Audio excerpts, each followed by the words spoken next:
Bakit may galit sa iyo? Kahit naman wala kang ginagawang masama sa iba. Bakit merong taong ayaw sa atin, ngayong wala naman tayong kasalanan sa kanila? Ito po ang tandaan niyo.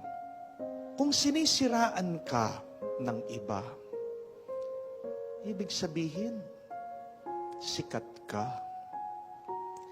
Kung minamaliit ka ng iba, ibig sabihin, nasasapawan mo sila.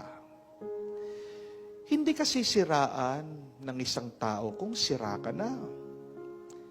Sinisiraan ka ng iba dahil may mabuti kang ginagawa. Kapag hinahanapan ka ng mali ng iba, ito ay dahil may tama kang ginagawa. Bakit may galit sa iyo kahit wala ka namang masamang ginagawa? Ito ay dahil may masama sa kanilang isip at puso. Kasi kung mabuti ang nasa isip at puso ng iba, ang makikita nila sa kanilang kapaligiran, sa lahat ng kanilang nakakasalamuha, ay mabuti.